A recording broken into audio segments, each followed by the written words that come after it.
अयोध्या के राजा दशरथ की 3 पत्नियों और उनसे होने वाले 4 पुत्रों राम, लक्ष्मण, भरत और शत्रुघ्न के बारे में सभी जानते हैं, लेकिन भगवान राम की बड़ी बहन के बारे में हर किसी को नहीं पता। वाल्मीकि रामायण में भी राम की बहन शांता के बारे में जानकारी नहीं है, लेकिन दक्षिण पुराण में भगवान राम की बहन शांता का इतिहास जरूर मिलता है। भगवान राम की बहन शांता का सच यह है कि शांता राम की बड़ी बहन और माता कौशल्या की बेटी थी। वह बहुत ही सुंदर और हर कार्य में निपुण थी, शास्त्र से लेकर पाक कला तक में एकदम पारंगत। वहीं रानी कौशल्या की बहन थी रानी वर्षिणी, जिनका विवाह अंगदेश के राजा रोमपद के साथ हुआ था। दुर्भाग्य की बात यह थी कि किन्हीं कारणों उनकी कोई भी संतान न हो सकी। एक दिन वर्षिणी राजा रोमपद के साथ कौशल्या से मिलने अयोध्या आई। जब सभी एक साथ बैठकर भोजन कर रहे थे, तभी वर्षिणी ने दशरथ की पुत्री शांता की शालीनता और कार्यकुशलता से मोहित होकर अपनी एक इच्छा प्रकट की। वर्षिणी ने कहा, वैसे तो मेरी कोई भी संतान नहीं है, लेकिन मेरी इच्छा है कि शांता की तरह ही मेरी भी एक पुत्री हो। वर्षिणी की इस बात पर राजा दशरथ उन्हें शांता को गोद देने का वचन दे देते हैं। इस प्रकार राजकुमारी शांता अंगदेश के राजा रोमपद की पुत्री बन जाती है। एक दिन राजा रोमपद किसी काम में इतना खोए रहते हैं कि उनकी चौखट पर आए ब्राह्मण की आवाज उन्हें सुनाई ही नहीं देती। फलस्वरूप ब्राह्मण को खाली हाथ वापस लौटना पड़ता है। देवराज इंद्र को राजा रोमपद द्वारा किया गया ब्राह्मण का यह अपमान जरा भी रास नहीं आता। वह अंगदेश में वर्षा न करने का निश्चय कर लेते हैं। ऐसे में बिना वर्षा अंगदेश में सूखा पड़ जाता है। इस वजह से अकाल की स्थिति पैदा हो जाती है। इस समस्या से उबरने के लिए राजा रोमपद ऋषि श्रंग के पास जाते हैं और उनसे इस समस्या का उपाय पूछते हैं। ऋषि राजा को यज्ञ कराने की सलाह देते हैं, जिससे रूठे इंद्र देव को मनाया जा सके।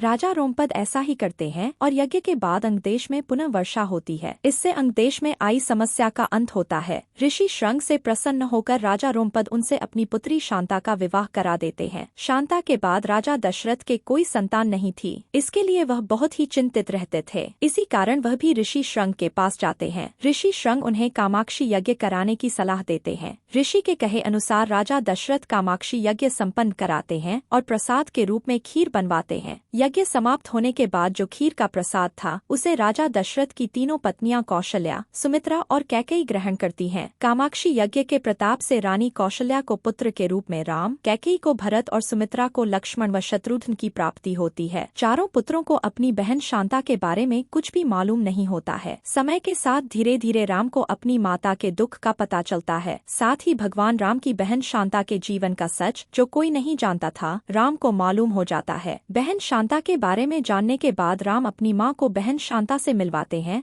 और सभी पुराने मतभेदों को दूर कर एक साथ रहने का वचन देते हैं।